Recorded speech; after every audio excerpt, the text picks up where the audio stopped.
देखिए, मुझे गुजरात में भारतीय जनता पार्टी जिस तरीके से अपनी सरकार का प्रबंधन करती है वो मुझे समझने में थोड़ी मुश्किल होती है, उसको मैं स्वीकार करने को तैयार हूँ। देखिए, आम तौर पर राजनीति को समझने का तरीका क्या है? मेरे जैसे व्यक्ति के लिए, आपके जैसे व्यक्ति के लिए, भई तरीका ये है कि एक सरकार चल रही है, स्पष्ट बहुमत की सरकार है, तो ये तो नहीं हो सकता कि उस सरकार का हर व्यक्ति खराब प्रदर्शन कर रहा हो। ये तो असंभव बात है। अगर इस सरकार का हर व्यक्ति खराब प्रदर्शन कर रहा है, तो वो खराब प्रदर्शन अभी 10 दिन पहले तो उसने करना शुरू किया नहीं होगा। बहुत पहले से खराब प्रदर्शन चल रहा होगा। तो आला कमान को, रणनीतिकारों को ये अधिकार होता है और वो करते भी ऐसा हैं कि जो खराब प्रदर्शन कर रहा होता है, उसको बीच में मंत्रिमंडल में फेरबदल किया जाता है, उसको बदल दिया जाता है। या मान लीजिए रणनीतिकार कोई नया सामाजिक समीकरण आज़माना चाहते हों, तो उसके लिए भी कुछ मंत्रियों का इस्तीफा ले लिया जाता है और कुछ मंत्रियों को उनकी जगह बैठा दिया जाता है। तो ये जब इस तरीके से प्रबंधन होता है सरकार का, तो बात समझ में आती है और हमें समीक्षा करने में आसानी होती है। ये कौन-सा तरीका है प्रबंधन करने का कि आप पूरी की पूरी सरकार का ही इस्तीफा ले लें।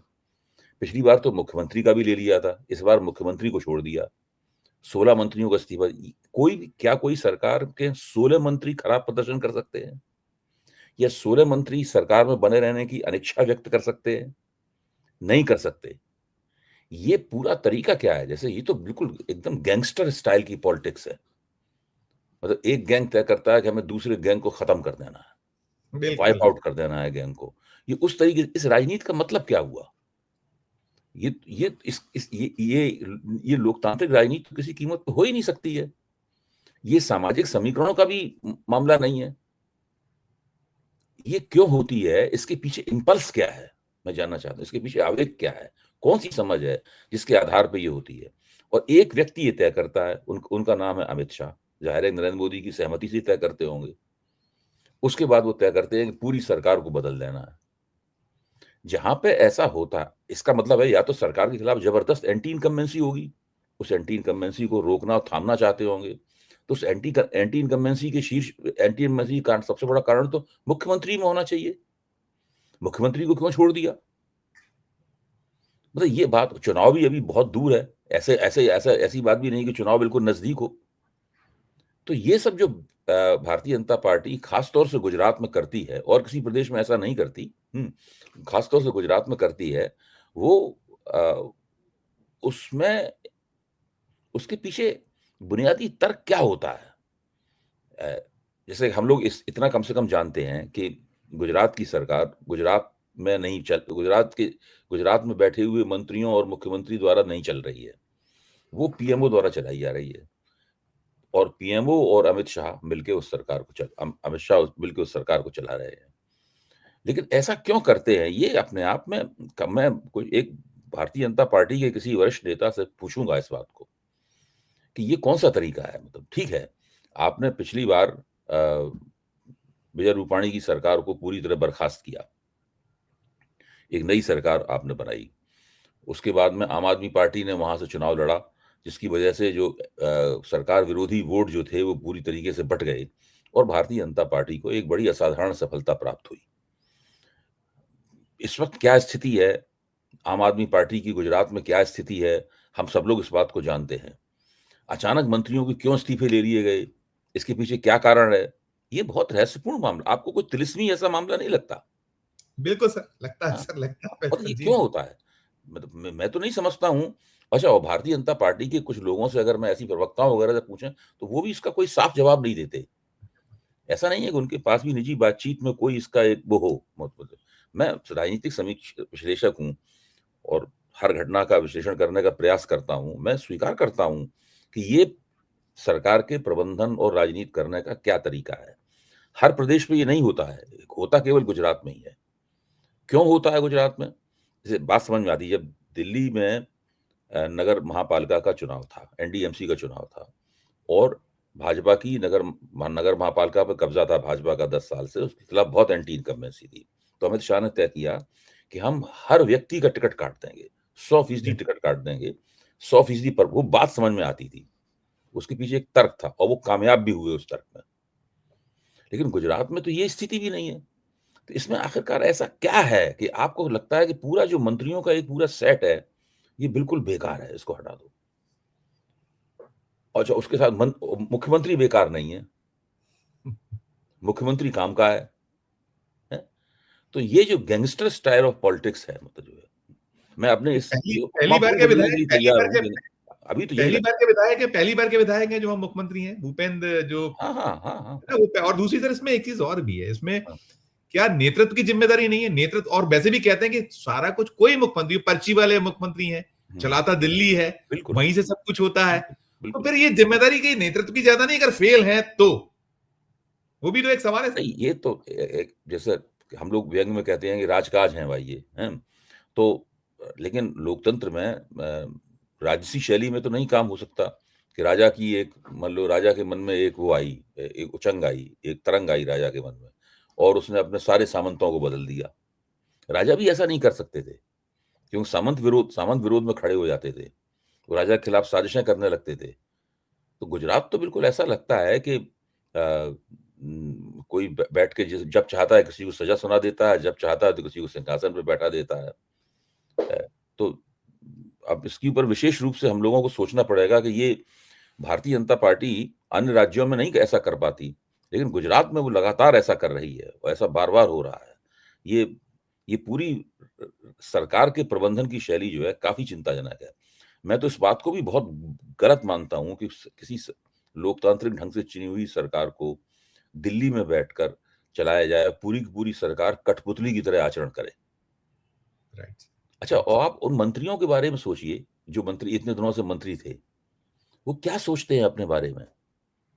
क्या नहीं, उनके केवल उनके उनके घोड़ा-गाड़ी उनके केवल उनको वोट देने वाले उनके मतदाता, उनके हाँ, समर्थक। उन क्या क्या केवल घोड़ा-गाड़ी लेने के लिए, यानी हमें एक बंगला मिल जाए, हमें एक शोफर ड्रिवन ड्राइवर वाली कार मिल जाए, और हमें थोड़ा बहुत इधर-उधर अपने अधिकार दिखाने का और मौज-मज़ा करने का मौका मिल जाए, केवल इसलिए राजनीति में आए हैं? राजनीति में आने के पीछे उनका क्या उद्देश्य था? अच्छा, और इस तरह से सरकार चलाने का हिंदुत्व की राजनीति से भी कोई संबंध नहीं है। Absolute sir, absolute. मतलब इस विचारधारा से भी कोई संबंध नहीं है। और राष्ट्रीय स्वयंसेवक संघ क्या कर रहा है? भई राष्ट्रीय स्वयंसेवक संघ को भी सोचना चाहिए कि इसका हिंदुत्व की विचारधारा से क्या संबंध है? क्या हिंदुत्व के पास सरकार चलाने का यही मॉडल है? ये सब बातें बहुत एकदम तुरंत समझ समझ में ना आने वाली बातें हैं। जी। राइट। अब सर एक चीज और भी मैं पूछना चाहूंगा। मैंने जैसे आप ओपनिंग रिमार्क में भी कहा कि जो राहुल गांधी ने कहा था कि लिख कर ले लो, हुँ, कांग्रेस गुजरात में बीजेपी को हराई जैसे हमने अयोध्या में किया। हुँ, और ये मैं मतलब ये बयान है, होते हैं, हुँ, बयानबाजी होती है, हुँ, लेकिन गंभीरता से प्रयास हो रहे हैं, वहां हुँ, कोशिश हो रही है। और एक दौर था कांग्रेस का पूरा। हुँ, हुँ, अभी 2.5 साल, सवा 2 साल, 2.5 साल के आसपास 27 में चुनाव वहां होना है। हुँ। ये प्री मैच्योर डिलीवरी जैसा है कि अभी आपने सब चीजें कर दी। तो इसके पीछे क्या इसमें और हम खोज सकते हैं? जैसे आपने कहा बहुत रहस्यपूर्ण है, रहस्यमय है। हुँ। उस दिशा में आप एज ए विश्लेषक क्या कहिएगा सर, कि क्या भय क्या है? भई एक बात तो अमित शाह, नरेंद्र मोदी और भाजपा के जो भी रणनीतिकार हैं, उनके दिमाग में होगी ही कि अगर कभी वो गुजरात का चुनाव हार गए, हुँ, तो उनकी सारे देश में उनकी राजनीतिक ज़मीन पूरी तरीके से उखड़ जाएगी। उसके बाद उनके पास मुँह छिपाने के लिए जगह नहीं बचेगी। इसीलिए याद होगा जब राहुल गांधी कांग्रेस के अध्यक्ष थे और उन्होंने और अशोक गहलोत ने मिलकर गुजरात में बढ़िया चुनाव लड़ा और जी सर। भाजपा की सीटें 90 पे आ गईं, तो जी। भाजपा चुनाव हारते बाल-बाल बची थी। जी। और उस वक़्त उस मामूली सी जीत का कितना ज़बरदस्त उत्सव दिल्ली में मनाया गया था। फूल बरसाए गए थे और तरह-तरह की डींगें मारी गई थीं, और और जबकि उन्हें अफ़सोस होना चाहिए था इन लोगों को कि भई हम चुनाव में हारते-हारते क्यों बचे? तो गुजरात का चुनाव उनके लिए बहुत महत्वपूर्ण है। तो कहीं न कहीं इनका इनका अपना आकलन होगा, कोई इन्होंने इंटरनल सर्वे कराया होगा, किसी अफ़सर ने इनको बताया होगा कि भई मामला बहुत गड़बड़ है, कुछ परिवर्तन कीजिए। हुँ। फिर उन्होंने व्होलसेल चेंज जिसको बोलते हैं, मतलब जो है, जी हाँ, व्होलसेल जी हाँ। चेंज फिर किया है इसको, क्योंकि वो सोच रहे होंगे कि मामला बहुत ज़्यादा गड़बड़ है, अगर हम चुनाव के नज़दीक पहुँच गए इसी तरीके से, तो उस वक़्त हम परिवर्तन करेंगे, तो शायद हम उसका लाभ ना उठा पाएँ, खराब परिस्थिति को अपने को दुरुस्त ना कर पाएँ। इसलिए शायद उन्होंने चुनाव से इतने पहले एक बड़ा परिवर्तन किया। जहाँ तक मुख्यमंत्री का सवाल है, वो तो बिल्कुल कठपुतली मुख्यमंत्री है। Yes sir. हाँ, लगभग मतलब और इन सभी है, लोगों को सारे के सारे, इन जितने लोगों जितने हर राज्य में ऐसी स्थिति, लगभग हर राज्य में जितने पर्ची वाले किसी हैं, किस्म लगभग। का स्वाभिमान किसी किस्म का स्वाभिमान नहीं है, किसी किस्म की राजनीतिक चेतना नहीं है, किसी किस्म का विचारधारात्मक गौरव नहीं है, कुछ नहीं है बिल्कुल एकदम। बिल्कुल जैसे जैसे कि हमने हमारे पास गुलामों की एक टीम हो, इसमें हम तय करते होंगे फलाना गुलाम वो खेत में लगा दो, फलाने गुलाम को पानी भरने के लिए लगा दो, फलाने गुलाम से कहो कि सिलबट्टा लेके मसाला पीसने में जुट जाए, फलाना बहुत गुलाम सही। से कहो कि जाओ हमारे लिए शिकार कर लाओ, मतलब फूल तोड़ लाओ, हैं? मतलब इस प्रकार से राजनीति कर रहे हैं ये लोग। और इस प्रकार की बिल्कुल, और इस तरह की राजनीति करने पे लोगों को गौरव भी है। बिल्कुल, बिल्कुल सर, आप बहुत सोचिए सही। कितनी शर्मनाक बात है मतलब। Absolute sir. मैं सर और वहाँ टटोल रहा था हुँ, गुजरात में, तो 2 चीज़ें बड़ी इंपॉर्टेंट निकल के हुँ, आई। क्योंकि हुँ, गुजरात का मामला है, आपने कहा गुजरात है, हुँ, गुजरात हार गए तो क्या संदेश जाएगा? हुँ, खबर ये निकली कि वहाँ कोई एक आयोजन होने वाला है। हुँ, उस आयोजन के लिए नरेंद्र मोदी और पूरे पोस्टर लगे थे और ये बताया गया कि पूरे शहर में हुँ, उन पोस्टरों में नरेंद्र मोदी की तस्वीर पे कालिख पोत दी गई, एक चीज़। और हुँ, दूसरा, हुँ, राष्ट्रीय स्वयंसेवक संघ के जो हुँ, चीफ हैं, डॉक्टर मोहन भागवत जी, वो पहुँचे हुए थे, 100 साल हो गए हैं संघ को। हुँ, और वहाँ ये आलम रहा कि ना उनका स्वागत-सत्कार बहुत अच्छा है, जो निकलता है वैसा नहीं, और दूसरा, एक डबल कॉलम जगह मिली उनके अपने बयान को सिर्फ। हुँ। क्या ये किस चीज़ का द्योतक है सर कि गुजरात में नरेंद्र मोदी जी जैसे शख्स के जितने शहर में जहाँ जो क्षेत्र में है वहाँ पोस्टर लगे हैं, उसको कालिख पोत दी जाए। तो हुँ। कहीं ये इसका वजह तो नहीं कि इस कारण सबको हटा दो, सारा कुछ कर दो, घर के मतलब हो बदल दो सकता क्या? है मतलब हो सकता है हालाँकि गुजरात में अगर नरेंद्र मोदी के पोस्टरों पे काले कोई पोत देती है पोती जाती है और गुजरात का जो पूरा बंदोबस्त है सत्ता का, वो उसको इसका पूर्वानुमान लगाने में विफल रहता है।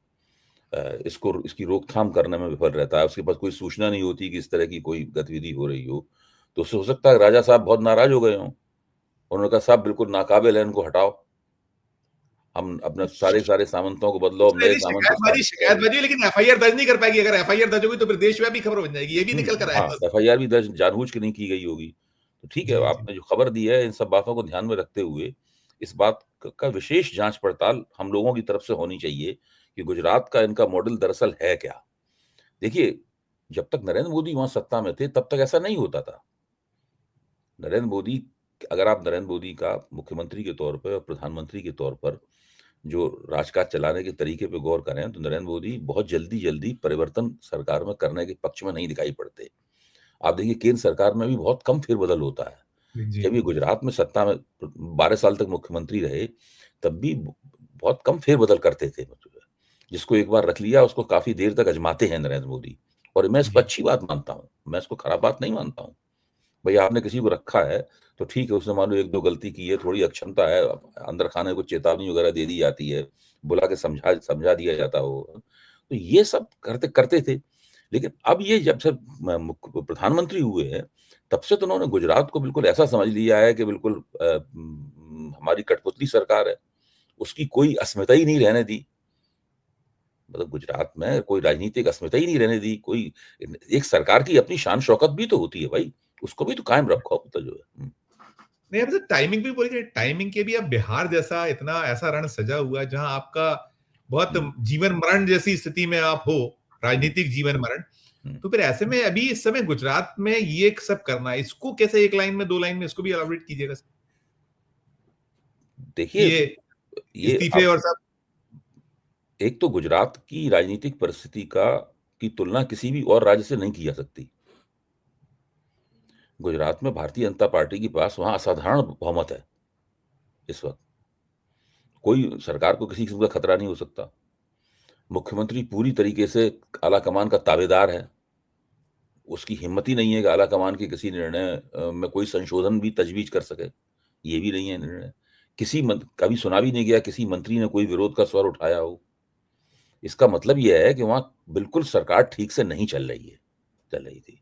काफ़ी बुरी हालत होगी नहीं, और जो टाइमिंग, वैसे टाइमिंग टाइमिंग के भी बिहार छोड़ के कुछ थोड़ी देर बात कर लेते हैं, 14 नवंबर के बाद भी तो हो सकता था। बिल्कुल, अध्यक्ष साहब बिल्कुल, कई दिन से लंबे वक्त से नहीं बदल पा रहे हैं, अध्यक्ष आपका बिल्कुल। अरे रुका हुआ है भाई, मामला। आप सोचिए ना अगर 1 महीने बाद ही बिहार का चुनाव हो जाने देते, महीने भर में नवंबर में खत्म हो यस जाएगा सर, बिहार का यस। चुनाव। वो भी नहीं किया उन्होंने मतलब। तो ये सब जो पूरा मामला है ना, ये इसीलिए मैं कहता हूँ ये विशेष जाँच-पड़ताल की माँग करता है और इसकी जानकारियाँ अंदर से मिलेंगी। राइट सर, ये राइट सर। ये भाजपा के भीतर के सूत्रों से जानकारी मिलेगी कि ये सब क्यों होता है और कैसे होता है, इसके पीछे आखिरकार बुनियादी धारणा क्या है? कौन-सा राजनीतिक उसूल, सिद्धांत काम कर रहा है। संघ इसके बारे में क्या सोचता है, ये भी पता लगाना होगा। ये भी ज़रूरी है कि संघ इसके बारे में क्या सोचता है। लेकिन क्योंकि मैंने संघ डॉक्टर मोहन भागवत के बारे में बताया आपको कि उनकी भी बड़ी डबल कॉलम जगह मिल पाई है हाँ, उनको। बिल्कुल, बिल्कुल। देखिए, गुजरात का नरेंद्र मोदी का गुजरात जो है, उसका मॉडल ये है कि उसमें वो राष्ट्रीय स्वयंसेवक संघ को सरकार में कोई हस्तक्षेप नहीं करने दिया उन्होंने 12 साल तक। बिल्कुल, संघ को बिल्कुल बाहर रखा। यहाँ तक कि विद्यार्थी परिषद जब कभी किसी के खिलाफ कोई कार्यक्रम करती थी, उसकी वो पुलिस वाले मारते थे विद्यार्थी परिषद वालों को। बिल्कुल, विद्यार्थी परिषद बिल्कुल। वाले जाके नरेंद्र मोदी के हुज़ूर में शिकायत लगाते थे, नरेंद्र मोदी डाँट के भगा देते थे उनको। मुझे खुद व्यक्तिगत रूप से इस प्रकार के प्रकरणों की जानकारी है। मान लो नरेंद्र मोदी ने किसी व्यक्ति को वाइस चांसलर बनाया है। नरेंद्र मोदी ने छाँट-बीन के वाइस चांसलर बनाया। विद्यार्थी परिषद ने उसके खिलाफ कोई आंदोलन किया किसी एक मुद्दे पर, जी। विश्वविद्यालय के अंदर के मुद्दे पर। वाइस चांसलर ने पुलिस बुला ली। पुलिस ने विद्यार्थी परिषद वालों को खूब जम के लठयाया, खूब जम के ठोका, घायल कर दिया मार-मार के लोगों को। अब वो शिकायत करने गए, तो सीधे मुख्यमंत्री तक पहुँच नहीं है, तो उप मुख्यमंत्री तक पहुँच हुई। पटेल साहब उप मुख्यमंत्री थे। उन्होंने कहा कि भई वो आए थे, तो नरेंद्र मोदी ने उनको भी डाँटा और उनको भी डाँट के भगा दिया। मतलब इस तरीके से उन्होंने 12 साल तक शासन चलाया है। संघ के जो संगठन थे, उन संगठनों की कोई सरकार में हस्तक्षेप नहीं था, उनको कोई तरजीह नहीं थी, कुछ नहीं था। और जब संघ की तरफ से शिकायत आती थी, नरेंद्र मोदी कहते थे कि सरकार के साथ आपका कोई भी तालमेल नहीं होगा। आपका आपका आपका जो है तालमेल पार्टी से करो। और पार्टी थी ही क्या? पार्टी उनकी जेब में पड़ी हुई थी पूरी तरीके से। तो बिल्कुल। ये स्थिति, ये जो पूरा किया है मामला ना, देखिए एक और बात मैं कहता हूँ। पटेल समाज के बहुत बड़े नेता थे केशुभाई पटेल। जी, yes sir, yes. Keshubhai Patel को हटाया गया। हुँ? उनकी चलती थी उनसे शंकर सिंह वाघेला चलती थी। जी, ये जो विवाद था, इस विवाद के चलते नरेंद्र मोदी को एक आउटसाइडर के तौर पे वहाँ पे लाया गया, सत्ता में बैठा दिया गया। एक ऐसा व्यक्ति जिसने कभी कोई चुनाव नहीं लड़ा था, हैं? और कभी कोई प्रशासनिक पद पे कभी नहीं जीवन में रहा था। उसने सचिवालय, खुद नरेंद्र मोदी का अपना वक्तव्य है, मैंने खुद सुना है। उन्होंने सचिवालय को देखा तक नहीं था, मुख्यमंत्री का चैम्बर कैसा होता है। नरेंद्र मोदी ने खुद ही मधु कहा कृष्णवर्धन है। से एक बहुत लंबा इंटरव्यू लिया था, जो जी, कई जी। किश्तों में नेट पे अभी भी उपलब्ध है। आप यस। कभी सरकारी फाइल नहीं देखी थी, फाइल पे दस्तखत कैसे किए जाते हैं ये नहीं पता था। प्रिंसिपल सेक्रेटरी और चीफ सेक्रेटरी के बीच में क्या फ़र्क होता है, ये नरेंद्र मोदी को खुद ही अपने मुँह नहीं। से कह रहे हैं। हमें पता जी ही हाँ। नहीं था ये। जी। जब प्रिंसिपल सेक्रेटरी उनसे मिलने के लिए आए, तो खुद नरेंद्र मोदी उनके पैर छूने को, बुजुर्ग थे, रिटायरमेंट करीब थे, तो खुद खड़े होकर उनके पैर छूने के लिए गए, तो उन्होंने कहा, "नहीं, नहीं, आप मेरे पैर मत छूइए भाई, आप तो हमारे बॉस हैं", मतलब जो है। मतलब इस तरह की, जो व्यक्ति इस तरह की हालत से गया, फिर उसने सत्ता पर कब्ज़ा करने का एक ऐसा हुनर विकसित किया, एक ऐसी टेक्नोलॉजी विकसित की उसने, जो भारत नहीं, दुनिया के इतिहास में बेमिसाल है। Yes sir, yes sir. कहीं कुछ ऐसा हुआ ही नहीं है। 12 साल आप वहाँ सत्ता में कब्ज़ा पे रहे, अब आप 11 साल से हिंदुस्तान की सत्ता पे काबिज़ हैं, मतलब जो है। ये अपने आप में एक फिनोमेना है। Yes sir, yes. ये अपने आप में एक परिघटना है। आप सोचिए, एक बिल्कुल, ऐसा व्यक्ति जो कि प्रोफ़ेशनल चुनाव चुनाव लड़ने वाला नेता नहीं था, यस और सर। उसको खुद भी नहीं पता था उसे कभी मुख्यमंत्री पद प्राप्त हो जाएगा। वो तो अटल जी और अडवाणी जी के दिमाग में आया कि भाई वहाँ बहुत ज़्यादा खजूरिया बनाम खजूरिया का बहुत चल रहा है, तो एक बाहर के आदमी को रख दें। और उसका ये नतीजा निकला, आप देखिए, उस एक निर्णय का क्या पूरे गुजरात की राजनीति पे क्या असर हुआ, और देश की राजनीति पे क्या असर हुआ, और आज गुजरात की सरकार का जो अपना बंदोबस्त है, उसको क्या से क्या कर दिया है इन लोगों ने। किस तरह के एग्ज़ैक्टली, लोग हैं ये। Exactly sir, exactly. हुँ। अबे सर वो तो अभी निकला है मतलब किसानों के लिए। माफियासो गैंगस्टर भी शर्मा जाएँ, मतलब इनकी इन क्षमताओं के ऊपर। बहुत बहुत खूबसूरत ये बात, हालत बहुत है सही। इनकी। हुँ। बिल्कुल, बिल्कुल, हैरत अंगी